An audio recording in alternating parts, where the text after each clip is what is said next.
옆에 계신 분들에게 함께 인사하겠습니다. 예수님의 이름으로 축복합니다.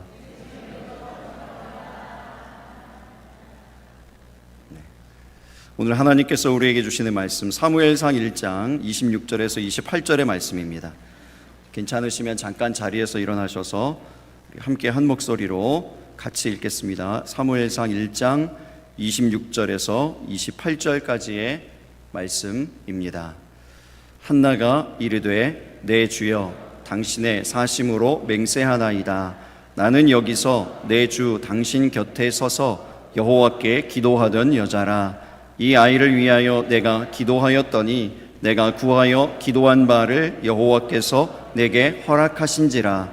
그러므로 나도 그를 여호와께 드리되 그의 평생을 여호와께 드리나이다 하고 그가 거기서 여호와께 경배하니라. 아멘. 자리에 앉으시기 바랍니다. 주위에 계신 분들에게 다시 한번 인사하겠습니다. 하나님의 환대를 경험하는 하루 되세요. 김병삼 목사님이 쓰신 다시 교회라는 책에 이런 대목이 글이 있습니다. 그 목사님이 몸이 굉장히 안 좋으셔가지고 한 12주 동안을 강단에 못 서셨을 때가 있습니다.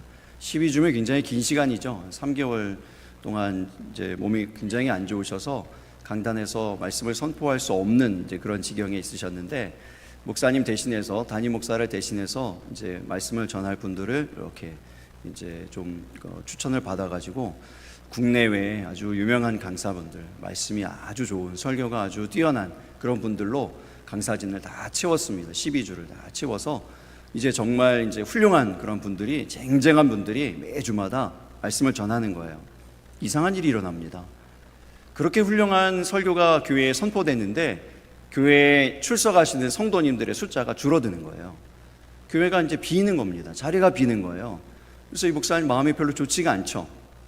이제 몸도 안 좋으신데 이제 성도님들도 안 나오시고, 그래서 이제 본인보다도 더 훌륭한 목사님들, 좋은 메시지를 가진 목사님들을 세웠는데도 성도님들이 오히려 이제 예배에 참석을 안 하니까 마음이 불편했습니다. 그래서 교회에 이제 한 젊은 어떤 성도님에게 물어봤대요. 아니, 이렇게 훌륭한 목사님들 설교를 하시는데 말씀을, 아주 좋은 말씀들이 선포되고 있는데 왜 성도님들이 이렇게 줄어듭니까? 그랬더니 이 젊은 성도가 이렇게 대답을 하더랍니다. 목사님, 좋은 설교는 인터넷에서 얼마든지 들을 수 있습니다.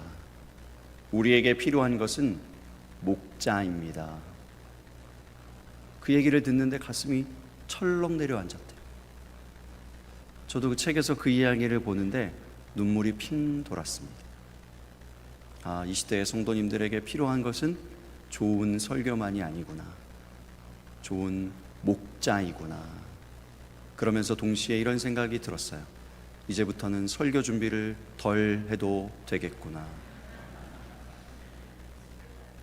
가 아니고 더 큰 생각은 뭐죠? 아, 내가 정말 참 하나님 앞에 참 목자인가? 우리 성도님들에게 정말 필요한 목자인가? 하나님이 이 시대에 찾으시는 목자인가? 이런 생각을 해보게 되었습니다. 어떤 집사님이 그러셨어요. 우리 제자반 하는데 저는 어떤 목사입니까? CEO형입니까? 목자형입니까? 그랬더니 빛의 속도로 이렇게 대답하시더라고요. 목자형이고 싶은 CEO형. 그래도 이제 감사한 것은 CEO형이긴 한데 그 앞에 뭐가 붙어 있어요? 목자형이고 싶은이 붙어 있잖아요. 그래서 목자형이고 싶은이 붙어 있어서 감사했어요.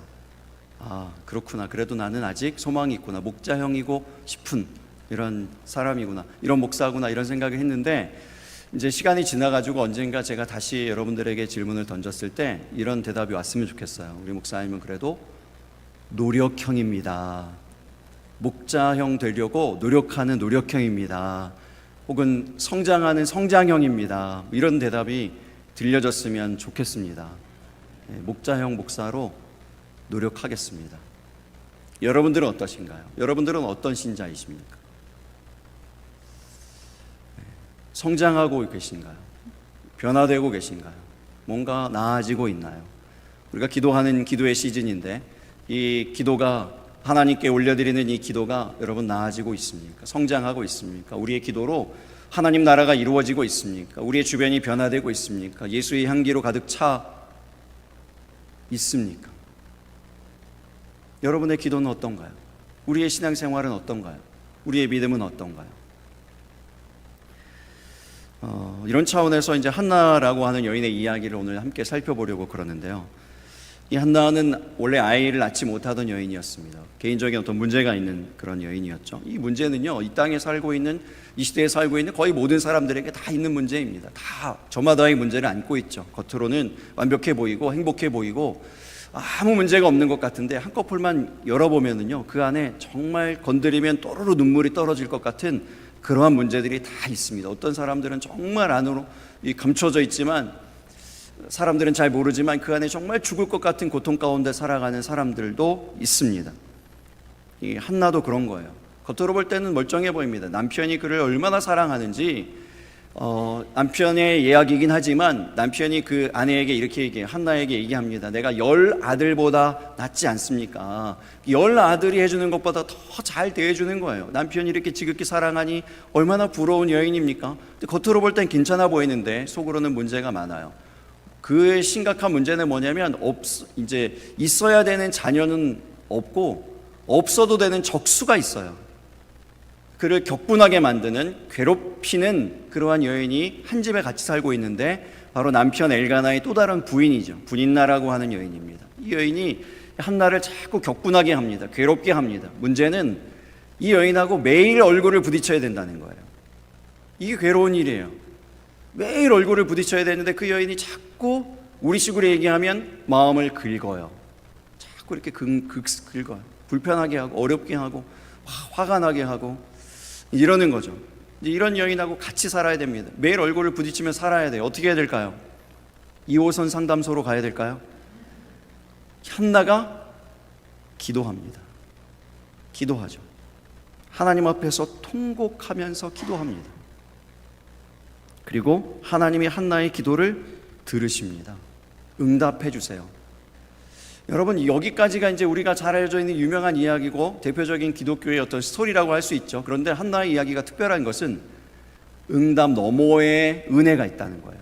응답으로 끝나지 않아요. 하나님께 응답을 받고 놀라운 그 기쁨 가운데, 감사함 가운데 이야기가 끝나는 것이 아니고 거기에서 더 나갑니다. 응답 너머에 은혜가 있어요. 그 한나가 누렸던 응답 너머의 은혜가 무엇인지 오늘 본문을 통해서 함께 살펴보려고 그럽니다. 세 가지로 생각해 보려고 그러는데, 첫 번째는 성숙함입니다. 성숙함이에요. 여러분, 기도할 때 응답만 받는 것이 아니고 기도하면 우리 가운데 성숙함이 이루어지는 것을 믿으시기 바랍니다. 하나님께서 우리를 성숙하게 만드시는 거예요. 그 기도하는 과정들을 통해서 기도의 제목이 어떠하든지 무엇 때문에 기도하게 되었든지 상관없이 하나님께서 그 기도하는 시간을 통하여서 우리를 성숙하게 다루어 가십니다. 만들어 가시는 거예요. 오늘 본문 26절의 말씀을 우리 같이 읽어보겠습니다. 시작. 한나가 이르되 내 주여 당신의 사심으로 맹세하나이다.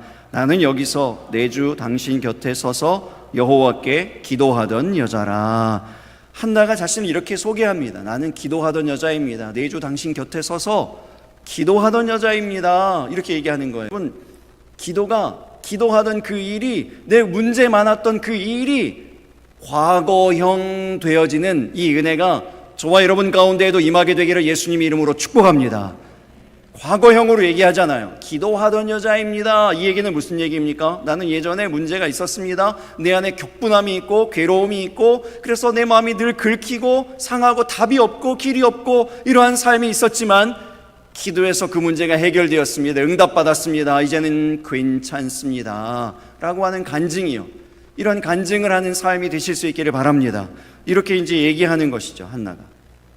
이때 한나가 참 훌륭한 점은 뭐냐면, 문제가 있었을 때요, 어려움이 있었을 때 사람에게 가지 않았다는 거예요.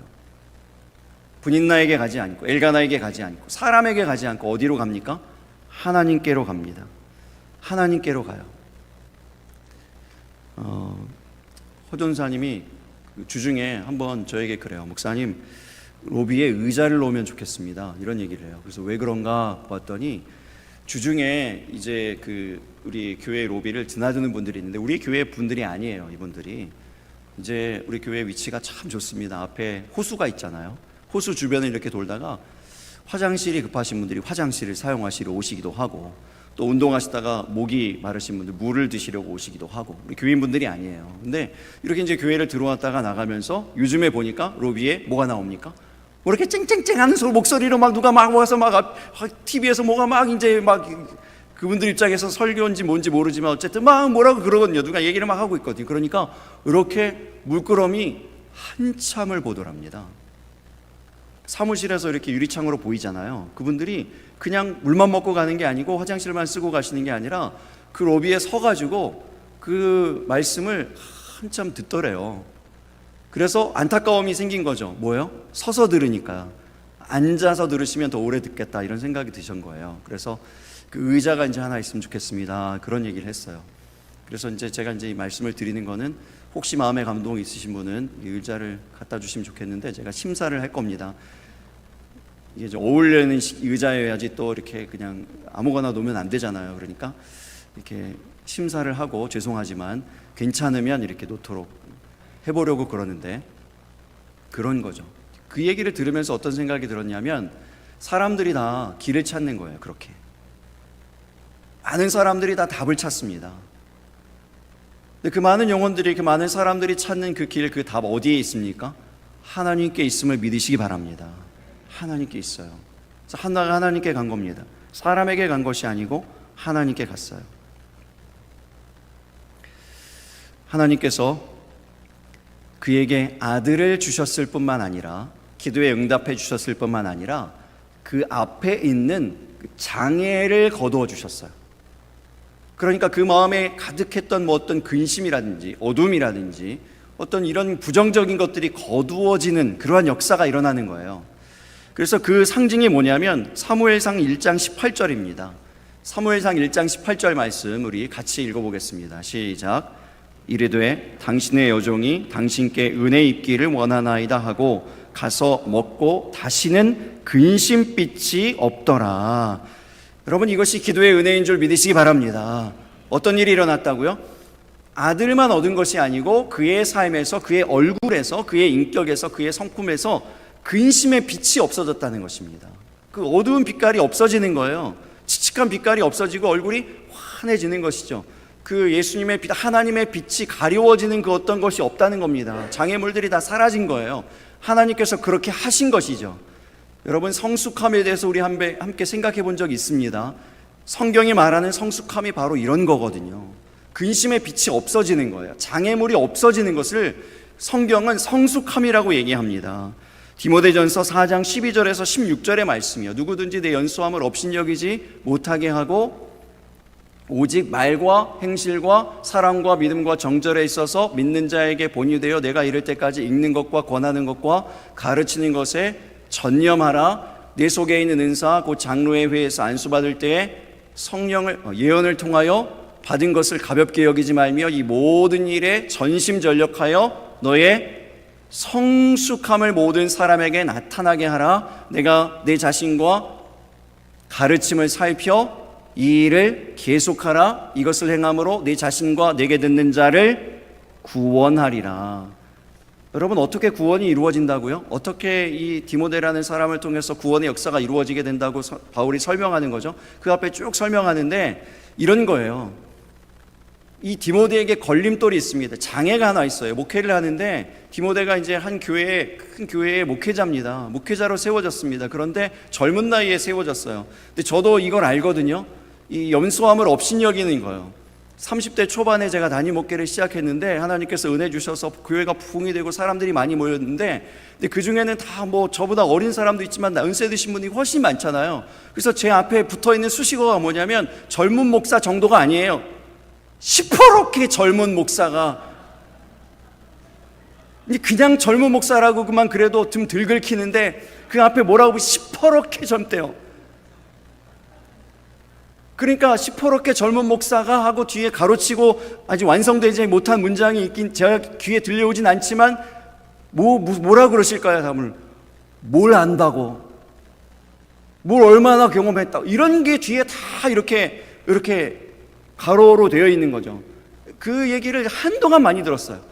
30대 내내 들었으면 7년을 들은 거 아니에요. 제가 33세 시작했거든요, 단임 목회를. 내내 듣는 거예요. 40대 넘어가도 요즘도 들어요. 근데 앞에 시퍼렇게는 좀 빠졌어요. 근데 아무튼 젊은 이게 장애인 거예요, 이 디모데에게. 그래서 바울이 뭐라고 얘기합니까? 누구든지 내 연소함을 업신여기지 못하게 하고, 그렇게 하기 위해서 뭘 해야 된다고요? 오직 말과 행실과 사랑과 믿음과 정절에 있어서 믿는 자에게 본이 돼야 되고요. 본이 되려면 어떻게 된다고요? 날마다 뭐 해야 돼요? 읽는 것과 권하는 것과 가르치는 것, 이거 전념해야 된다고요. 전념해야 된다고. 이거 계속 얘기하는 거예요. 이 모든 것들을 통해서 뭐를 사람들에게 이제 나타내야 되는가? 성숙함이요.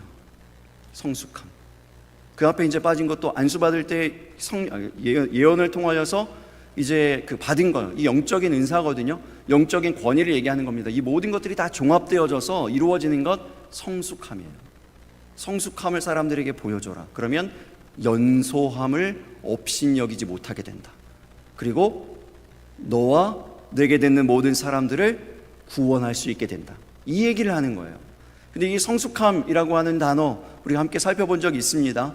이 말이 이제 프로콥토라고 하는 말이에요. 프로콥토, 이게 명사이냐 동사이냐 차이인데, 어쨌든 이제 헬라어로 보면 프로콥토라는 말인데, 프로는 앞으로라는 말이고, 콥토는 무슨 뜻이에요? 배다, 이런 뜻입니다. 잘라내다, 이런 뜻입니다. 그래서 한번 이 사진도 한번 보여드린 적이 있어요. 성숙함을 잘 표현하는, 설명하는 사진이 이거라고 생각해요. 앞에 수풀로 길이 막혀져 있습니다. 길이 없는 곳이에요. 길이 없죠. 한나가 길이 없습니다. 답이 없어요. 하나님이 임신을 못하게 하시죠. 집에 가면 늘 자기를 괴롭히죠. 삶에 답이 없어요. 길이 없어요. 어떻게 살아야 될지 모르겠어요. 늘 괴로워요. 고통스러워요. 그런 가운데 뭐 했다고요? 기도하니까 하나님이 응답하셔서 길을 내시는 거예요. 응답만 이루어진 게 아니고 아들만 주어진 것이 아니라, 이 기도의 응답을 통해서 하나님이 내 기도를 들으시는구나, 하나님은 내 기도를 들으시는 분이구나라는 빛을 발견하는 겁니다. 이 성숙함의 길이 열려져 있는 저 끝에 빛이 임하는 거예요. 그래서 하나님이 내 기도를 들으시는 하나님이시, 나를 사랑하시는 하나님이시구나 라는 것을 알고 얼굴빛이 밝은 거죠. 근심의 빛은 없어지는 거예요. 여러분, 우리 안에 드리워져 있는 모든 근심의 빛이 힘을 잃게 되기를 예수님 이름으로 축복합니다. 이게 이 기도의 또 다른 은혜인 거예요. 성숙함이요, 성숙함. 그래서 C.S. 루이스라는 사람이 이런 말을 했습니다. Prayer doesn't change God. 기도는 하나님을 바꾸는 게 아니에요. 누굴 바꿔요? It changes me. 나를 바꾸는 거예요. 기도하면 우리가 바꿔집니다. 어떻게요? 성숙한 사람으로. 성숙하다는 것은 뭔가 인격이 훌륭하고 뭐가 경험이 많고 뭐 이런 얘기를 하는 게 아니고요. 성경은요, 성숙함에 대해서 이렇게 정의합니다. 길이 열려져 있는 사람, 길을 발견한 사람, 하나님의 그 빛을 발견한 사람, 이러한 사람이라고 얘기합니다. 우리에게 있는 모든 문제가 과거형 되어지는 저와 여러분 다 되시기를 예수님 이름으로 축복합니다. 또 다른 은혜가 있어요. 두 번째, 허락함입니다. 허락함. 27절 말씀도 같이 읽어보겠습니다. 시작. 이 아이를 위하여 내가 기도하였더니 내가 구하여 기도한 바를 여호와께서 내게 허락하신지라. 여러분, 응답은 하나님의 허락입니다. 하나님이 허락하셔야 응답됩니다. 전적으로 하나님께 달려 있습니다. 우리가 아무리 눈물 콧물 흘리고 아무리 열심히 기도하고 모든 것을 다 해도 하나님이 허락해 하셔야 응답되는 거예요. 응답은 하나님의 허락입니다. 그런데 한나에게 있어서 이 임신이요, 아이를 갖는 이 일은 허락되지 않았던 일입니다. 허락되지 않았던 일이에요. 사무엘상 1장 5절에서부터 6절을 보세요. 같이 읽어볼까요? 한나에게는 갑절을 주니 이는 그를 사랑함이라. 그러나 여호와께서 그에게 임신하지 못하게 하시니 여호와께서 그에게 임신하지 못하게 하심으로 그의 적수인 분인나가 그를 심히 격분하게 하여 괴롭게 하더라. 여러분, 누가 임신하지 못하게 했다고요? 하나님이요. 하나님이 허락하지 않았던 일이에요. 이건 하나님이 막았던 일입니다. 우리에게도 응답되지 못한 기도의 제목들 있지 않습니까? 수년 동안, 수십 년 동안 기도했는데도 아직 응답되지 못한 기도의 제목들이요. 그때 우리가 경험하는 것이 뭐죠? 좌절이에요. 어떤 기도의 제목들은 포기합니다.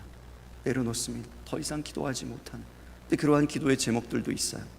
그런데 여러분, 한나를 보실 수 있기를 바랍니다. 한나를 보며 다시 소망을 되찾으실 수 있기를 예수님의 이름으로 축복합니다. 한나가 기도하잖아요. 하나님이 태의 문을 여십니다. 격분하고 괴로운 시간들이 있었지만 한나가 드디어 그 감격스러운 그 기도의 응답을 체험하게 되어지는 것이죠. 하나님께서 그의 기도한 바를 허락하셨다고 했습니다. 이 허락의 신학이라고 하는 것이 있어요. 하나님이 허락하시는 그 이제 원리를 정리한 건데, 이것까지 말씀드리면 시간이 너무 오래 가서 그냥 제목만 말씀드리면 세 가지, 하나님의 허락과 관련된 성경의 정리는 세 가지인데, 하나는 하나님 주권이라는 것입니다. 전적인 하나님 주권이에요. 허락은 허락하시는 거 아닌가 하나님께 달려 있습니다. 살리고 죽이는 거 하나님께 달려 있습니다. 죽이고 살리는 게 하나님께 달려 있다고요. 우리를 흥하게 하고 망하게 하나님께 달려 있습니다. 하나님 손에 달려 있어요. 하나님 주권이에요. 두 번째, 하나님의 때에 허락하세요. 하나님의 정하신 때가 있죠. 그래서 우리가 느낄 땐 가끔 어때요? 더디게 느껴지는 거예요. 그러나 하나님의 때에서야 비로소 하나님의 응답, 하나님이 허락하십니다. 그리고 세 번째, 하나님의 목적이 있어요. 하나님의 그 목표가 있거든요. 하나님의 섭리하심이라고 얘기해요. 하나님의 섭리 가운데 허락되는 겁니다. 이것이 이제 세 가지 성경의 정리인데요. 그런데 이제 오늘 우리가 이제 읽고 있는 사무엘상 1장에서 하나님이 어떻게 한나에게 그 기도하는 바를 허락하시는가 이렇게 곰곰이 보았더니 한 가지 이제 중요한 원리가 하나 나옵니다. 하나님은 어떻게 일하시는가, 하나님은 어떻게 우리의 구하는 바를 허락하시는가에 대한 중요한 팁이 하나 나오는데 바로 이거예요. 하나님은 관계를 통해서 일하시는 하나님이시라는 겁니다. 하나님 관계를 통해서 일하세요. 여러분 보세요. 이제 한나를 괴롭히는 한 사람이 있었다 그랬죠? 분인나라고 하는 여인이 자꾸 격동하게 하고 괴롭힙니다. 그런데 한나가 사람에게 가지 않았다 그랬잖아요. 사람에게 가가지고 우리 이럴 수 있습니다. 너 나와. 여자들의 싸움 방식으로 머리채를 붙잡고 한바탕 하였더라. 이런 기록이 없잖아요. 그렇죠? 사람하고 이렇게 붙어서 하지 않아요. 사람하고 해결하지 않아요. 이 막 그 마음을 격동하게 하는데 그와의 어떤 관계가 틀어졌다는 기록이 없어요. 분인나가 자꾸 힘들게 하는데도, 엘가나도 마찬가지고요. 이제 마음도 힘들고 그래서 기도하고 있는데 또 하나 마음을 긁는 사람이 나타나죠. 누구죠? 엘리 제사장이라고 하는 사람이 제사장인데 기도하는 건지 술 취한 건지도 분별을 못하고 기도하고 있는 한나에게 와가지고 술 좀 끊어라 그럽니다.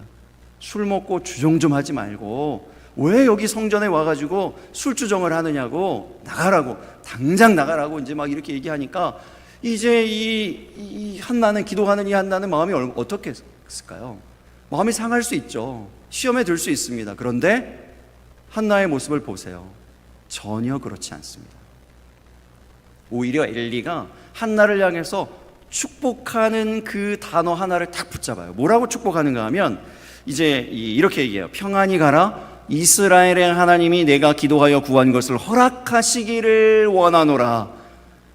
한나의 문제가 뭐죠? 하나님이 허락하시지 않은 거였잖아요. 근데 엘리의 입을 통해서 무슨 단어가 나옵니까? 무슨 월딩이 나오죠? 허락하시기를 원하노라, 이 얘기가 나오는 거예요. 엘리가 사실 저도 마음에 들진 않아요. 엘리라는 사람이 성경에 보면 우리 모두 다 마찬가지일 거예요. 이 사람 마음에 드는 사람이 별로 없을 겁니다. 그런데 한나는요, 모두가 마음에 들어하지 않는 그 사람의 입을 통해서 선포되어지는 하나님의 말씀 가운데 한 월딩, 한 단어를 붙잡는 거예요. 뭐예요? 허락. 하나님이 허락하시기를 원하노라. 그 얘기를 얼마나 믿음으로 붙잡았는지 그 축복의 선포가 있은 다음에 한나가 어떻게 됐다고요? 근심의 빛이 없었대요. 근심의 빛이 사라졌습니다. 그것을 완전히 믿은 거죠. 신뢰한 거죠. 여러분, 엘리 입장에서 얼마나 고마울까요? 엘리가 성경엔 안 나오지만 속으로는 얼마나 찔리겠습니까? 자기가 잘못 판단했구나, 기도한 여인에게 내가 술 취했다고 내가 잘못 얘기했구나, 이런 게 마음에 막 이렇게 어려움이 있을 거 아니에요. 그런데 축복한 얘기를 그대로 믿고 얼굴에 근심빛을 없애고 막 웃으면서 기뻐하면서 경배하면서 막 돌아갑니다. 엘리 입장에서 얼마나 고마울까요? 더구나 아이가 나왔어요. 정말 자기가 축복한 대로 아기가 나와가지고, 자, 엘리 제사장이요, 보세요, 당신이 축복한 대로 이 아기가 이렇게 태어났습니다. 너무 감사해요, 너무 고마워요. 그러면서 정말 별로인 그 사람, 모두가 다 별로라고 생각하는 그 제사장 앞에 아기를 데리고 오는 거예요. 아기를 데리고 와서 보여주는 거죠. 그 마음이 어떨까요? 엘리의 마음이 어떨까요? 그러니까 엘리가 어떻게 합니까? 그를 위해서 다시 한번 축복합니다. 사무엘을 하나님께 드리니까 이제 아이가 또 없잖아요. 그래서 이 가정에 하나님 다른 자녀를 주시기를 원합니다. 축복했더니 그 한나에게 아들 셋, 딸 둘, 5명의 자녀를 더하십니다. 성경에서 5은 은혜를 상징하는 숫자예요. 병이요, 모세, 오경. 이 달란트 비유할 때 제일 달란트 많이 받은 사람이 5달란트. 이 은혜를 상징하는 숫자예요. 하나님께서 은혜를 주시는 거죠. 그렇게 무엇을 통해서요? 깨어지지 않는 관계를 통해서, 관계를 통해서 이 일들을 허락하신다는 겁니다. 허락은 다른 말로 인정이라고 할 수 있어요. 하나님이 어떤 사람을 인정하시는가, 어떤 사람들을 주목하시는가, 하나님께서 허락하신 모든 환경 가운데에서, 하나님께서 부딪히고 만나고 몸을 섞게 하신 모든 사람들과 그 사이 가운데에서 모든 사람과 평화하고 함께하고자 하는 그 가운데 있는 사람, 그 일을 지키기 위해서 기도하는 사람, 그 사람에게 하나님의 허락이 임하는 거예요. 하나님이 그 사람을 인정하신다는 것입니다. 하나님의 이 허락하시는 은혜가 우리 모두에게도 임하게 되시기를 예수님의 이름으로 축복합니다. 마지막 세 번째로 경배함입니다. 28절 말씀도 같이 읽어보겠습니다. 시작. 그러므로 나도 그를 여호와께 드리되 그의 평생을 여호와께 드리나이다 하고 그가 거기서 여호와께 경배하니라. 기도가 성장하여서 경배로 이어지는 거죠. 처음에 초대교회의 성도들은 기도만 했을 거예요. 성령을 주시기를 위해 성령을 기다리면서 기도했습니다. 근데 그 기도가 어떻게 되죠? 성장합니다. 그리고 공동체를 이루게 되고 하나님께 큰 경배를 올려드리게 되면서 온 열방으로 복음을 전파하는 그러한 역사를 이루게 되어지는 것이죠. 기도하면 여러분 성숙하게 됩니다. 기도하면 하나님의 허락의 문이 열리게 되어집니다. 기도는요, 그래서 멈추지 않아요. 기도는 앞으로 계속 나아가는 겁니다. 한나의 모습을 생각해 보세요. 이제 이 사무엘을 하나님께 다시 드리는 거예요. 지금 하나님께서 한나에게 사무엘이라고 한 아들을 주셨어요. 기도해서 응답 받았는데 놀랍게도 이 여인이 이 아이를 젖된 후에 데리고 와가지고 다시 하나님께 드린다는 거예요. 평생을 하나님께 드립니다. 그리고 정말로 평생도록 이 아들과 떨어져 지내는 거예요. 이 아들은 하나님의 전에서 하나님의 사람으로 쭉 자라납니다. 그래서 하나님께 드려요. 그러면 이 여인은 어떻게 되죠? 물론 나중에 5 자녀를 하나님이 주시지만 이 드리는 당시에는 다시 자녀가 없는 상태가 되잖아요. 그런데도 드린다고요. 여러분, 이것이 경배예요. 이것이 하나님께 향한 진정한 경배입니다. 이 무슨 의미인가 하면요, 한나의 고백은 무슨 의미인가 하면 내가 이전에 자녀가 없어서 그 괴로움이 있었잖아요. 결핍이 있었잖아요. 이제는요, 하나님을 경험하고 나니까 내게 응답하시는 하나님, 내 기도에 이렇게 신실하게 응답하시고 나에게 성숙함을 주시고 허락하시는 그 하나님을 만나고 나니까 자녀가 없어도 괜찮다는 거예요. 나의 모든 결핍은 하나님으로 채워졌습니다. 하나님으로 완전해졌습니다. 그러니 이 아들을, 하나님께서 주신 이 아들을 하나님께 드립니다. 이렇게 고백하는 거예요. 신앙의 고백을 드리는 거죠. 아들을 드릴 뿐만 아니라 자기의 신앙을 드리는 거예요. 자기 신앙 고백을 드리는 거예요. 여러분, 저와 여러분도 이렇게 한나처럼 할 수 있습니다. 하나님 한 분만으로 나는 괜찮습니다. 하나님 한 분만으로 나는 만족합니다. 하나님만 나와 함께 하시면 나의 모든 결핍이 채워집니다. 하나님 한 분만으로 충분합니다. 이런 고백이요. 이 고백을 하나님께 드릴 때 하나님이 어떻게 하시죠? 한나를 통해서 사무엘을 받으시고 사무엘을 통해 하나님이 이스라엘을 세우시고 사울 왕을 세우시고 다윗 왕을 세우시고 하나님 나라의 역사를 이루어 가십니다. 마찬가지예요. 우리가 이 고백으로 하나님께 드리면요, 이 신앙 고백을 드리면요, 하나님만 있으면 나는 괜찮습니다라는 이 신앙 고백을 드리면은요, 우리 한 사람 한 사람의 신앙 고백을 통해서 하나님의 나라가 이 땅 가운데, 이 시대 가운데 이루어지게 될 줄로 믿습니다. 이게 경배, 하나님이 받기 원하시는 경배라는 거죠. 오스왈드 체인버스 목사님 이런 말을 했습니다. Prayer does not fit us for the greater work이라는 거예요. 여러분, 이게 좀 어려운 말인 것 같은데, 기도를요, 우리는 너무나 도구처럼 쓴다는 거예요. 기도를 너무 이용만 한다는 거예요. 무엇을 위해 기도하고 무엇을 위해 기도하자, 이렇게 한다는 거예요. 그런데 목사님이 이게 이제 성경을 읽고 기도하고 신앙생활하고 목회생활하면서 깨달은 것이 뭐냐면, Prayer is the greater work이라는 거예요. 기도 자체가 위대한 일이라는 거예요. 기도는 어떤 과정이나 도구가 아니에요. 기도 자체가 위대한 일이에요. 기도하면 하나님께서 기뻐하십니다. 우리가 어떤 식으로든지 어떤 문제로든지 무엇 때문에든지 기도하면 하나님께서 기뻐하시는 줄 믿으시기 바랍니다. 기도가 위대한 일이에요. 기도 그 자체가 위대한 일입니다. 그래서 여러분들에게 한번 도전하기를 원해요. 우리 이제 사순절이 이제 절반이 지났습니다. 이제 3주가 남았는데 2주 지나고 마지막 이제 고난주간이라 그러잖아요. 고난주간 특별 새벽 예배 때 여러분 그 한 주간만이라도 좀 같이 결단해서 함께 한 목소리로 한 마음으로 함께 기도했으면 좋겠습니다. 기도할 제목은 한 가지예요. 하나님, 이 교회에 성령 충만함을 부어 주시옵소서. 그리하여서 하나님의 부흥을 부어 주시옵소서. 다른 여러 가지 기도의 제목들이 많은데, 기도의 제목들은 많이 올라오거든요. 절절하고 정말 시급하고 긴급한 기도의 제목들이 많이 있는데요, 이것을 다 내려놓고 한나가 사무엘을 하나님께 드리는 심정으로 다 하나님께 맡겨드리고요, 오직 한 가지, 하나님 영광을 위하여, 하나님이 기뻐하시는 일을 위하여 성령이 우리 가운데 충만하게 임하게 하여 주옵소서. 그 한 가지 기도 제목만 가지고 한번 기도하고 하나님이 어떻게 역사하시는지를 한번 경험하게 되기를 바랍니다. 하나님이 얼마나 이 기도를 위대하게 여기시는지에 대한 그 역사를 우리가 함께 경험하게 되기를 바랍니다. 하나님 기도할 때 그 기도를 귀하게 사용하신다는 것, 그걸 경험했으면 좋겠어요. 기도에 집중하는 이 사순절이 되실 수 있기를 바랍니다. 우리 이제 교육자들하고 같이 지난주 중에 식사를 한 적이 있는데, 식당에 이제 예약한 식당이 있었어요. 6시 반에 예약을 했습니다. 교육자들 식구들이랑 다 이제 왔는데 저희가 조금 늦게 도착했거든요. 주차할 데가 없어요. 주차장을 몇 바퀴를 돌고 그 동네를 몇 바퀴를 도는데도 주차할 데가 없는 거예요. 그래서 약속 시간이 6시 반이었는데 제가 정작 밥 먹으러 식당에 들어간 시간이 7시 반이에요.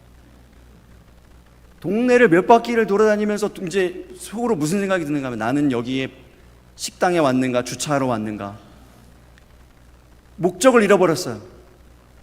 주차를 자리를 제대로 찾는 게 거기에 이제 목적이 있는 거예요. 그러니까 막 헷갈리는 거예요. 나중에 내가 여기 왜 왔나, 주차하러 왔나, 차 될 자리를 찾으러 왔나, 막 이러고 있는 거예요. 설교 준비가 너무 어려울 때가 있어요. 굉장히 막 설교가 진도가 안 나갈 때가 있습니다. 근데 4층에 있다가, 목양실 4층에 있다가 그때마다 2층으로 내려와요.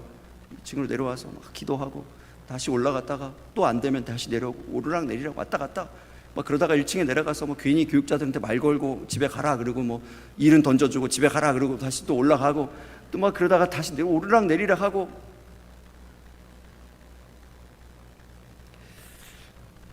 기도하는데 하나님이 그러시는 거예요. 너 뭐하니?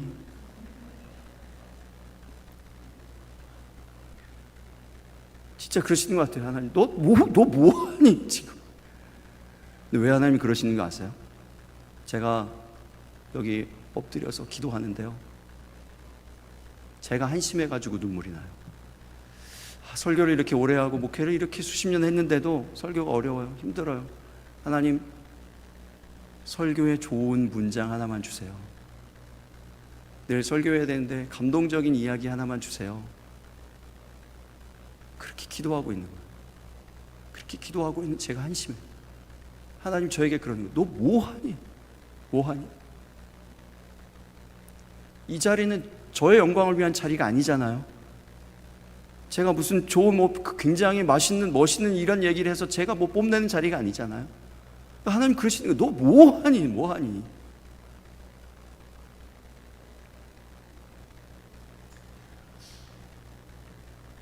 막 눈물이 나는데 하나님이 그 마지막에 그러시는 것 같아요. 한나를 다시 봐라. 다시 봐라.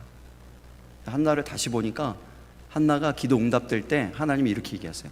하나님이 한나를 생각하신지라. 근데 생각하신지라 원어로 보면요, 기억하셨다는 말이거든요. 한나가 기도한 것을 기억하시는 거예요. 우리의 눈물을 흘리는 것을 기억하시는 거예요. 통곡하신 것을 기억하시는 거예요. 여러분, 우리의 기도하는 것을 하나님이 기억하시는 줄 믿으시기 바랍니다. 그런데 우리의 기도하는 가운데 자꾸 방해하는 것들이 있다고요. 그렇게 우리를 유혹하는 것들이 있다고요. 자꾸 감정 낭비하는 것들이 있어요. 기도에 집중하지 못하도록 정말 구해야 될 것, 정말 구해야 되는 하나님의 영광이요, 하나님의 나라요, 하나님께서 역사하여 주실 것을 구해야 되는데 목사가 돼가지고 뭘 기도해야 될까요? 이 시간에 정말 하나님 주관하여 주시고 하나님이 역사하여 주시고 각 사람 위에 말씀해 주시고 각 사람 위에 성령이 임하게 하여 주시고 각 사람의 필요와 사정과 형편을 아시는 주님 일하여 주시옵소서. 이걸 가지고 기도해도 시간이 부족한데 여기 앉아가지고 뭐 좋은 문장을 좋은 얘기를 이러고 있다고요. 우리가 기도하는 기도의 제목들이 이럴 수 있단 말입니다. 하나님이 일하시면요, 하나님이 우리에게 성숙함을 주시면 길이 열려집니다. 우리 인생의 길이 열려져서 그 한 문제 그거 응답받은 것으로 그치는 것이 아니고 길이 열려져서 얼굴빛이 환하게 된다고요. 그에게 어떤 문제가 와도 그 열린 길이 있기 때문에 걱정이 되지 않는, 두려움이 없는 이러한 상태가 되는 거라고요. 기도의 은혜가 이런 겁니다. 하나님이 허락하시면 된다고요. 하나님의 허락의 문이 어디에 있습니까? 기도하는 거예요. 관계의 어려움들 이런 것들보다 기도의 능력이 더 크다는 것을 알고 그런 거에 얽매이지 않고 매여있지 않고 기도함으로 나아가는 거라고요. 경배함으로 나아가게 하시는 겁니다. 하나님이 마침내 하나님께 경배하게 하시는, 하나님을 높여드리게 하시는, 하나님의 영광을 드러나게 하시는 그 기도의 길로 우리 함께 집중하여 나아가실 수 있게 되기를 예수님의 이름으로 축복합니다. 이렇게 찬양하고 기도하겠습니다. 오늘 결단의 찬양이 할렐루야 찬양대 찬양하고 똑같아요.